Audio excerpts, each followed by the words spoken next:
एक बार एक गुरुजी ने अपने एक शिष्य को बुलाया और बोला, मेरे साथ चलो, मैं चाहता हूँ कि तुम मुझे तीरंदाजी की प्रैक्टिस करते हुए देखो।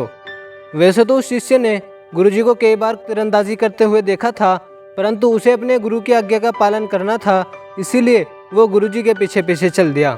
थोड़ी देर चलने के बाद वे घने जंगल में पहुंच गए। वहीं एक विशाल बरगद का पेड़ था। यहीं रुको और तीर कमान निकालो, गुरुजी ने कहा। हमेशा की तरह उन्होंने तीर और धनुष उठाया और हमेशा की तरह अपने पास से कुछ फूल बरगद की पेड़ की टहनियों में लगा दिए। लेकिन आज उनके पास एक काला कपड़ा भी था। गुरुजी ने अपने शिष्य को कहा, ये काला कपड़ा मेरी आंखों पर बांध दो। शिष्य ने तुरंत अपने गुरुजी की आंखों पर काला कपड़ा बांध दिया। उसके बाद गुरुजी ने पेड़ से लगभग 100 फीट दूर से निशाना लगाया। निशाना लगाने के बाद गुरुजी ने कहा, जाओ और देखो क्या मैंने हमेशा की तरह फूलों पर ही निशाना लगाया है। शिष्य वहां गया और देखा कि एक भी फूल पेड़ से अलग नहीं हुआ है और ना ही तीर इतने विशाल बरगद में ही कहीं लगा है और तीर कहीं आसपास भी नजर नहीं आ रहा है। वो आश्चर्यचकित हो गया और दौड़ते हुए गुरुजी के पास गया।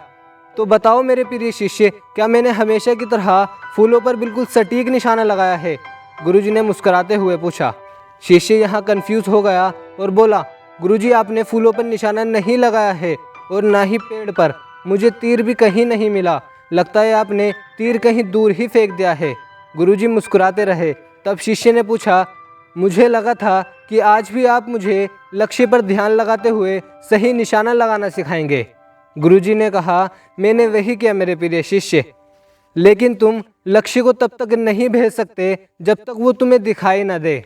दोस्तों, अपने लक्ष्य को प्राप्त करने के लिए या लाइफ में कहीं भी और कुछ भी पाने के लिए आपको सबसे पहले उसे देखना पड़ेगा। आपको अपना लक्ष्य दिखाई देना चाहिए, आपको अपना गोल दिखाई देना चाहिए, अन्यथा आपकी कंसंट्रेशन पावर, आपका ध्यान ही आपको अपने लक्ष्य से दूर कर देगा, क्योंकि आपको वो दिखाई ही नहीं दे रहा है। तो अपनी आंखें खोलिए और देखिए आपको अपनी ज़िंदगी में कहाँ जाना है।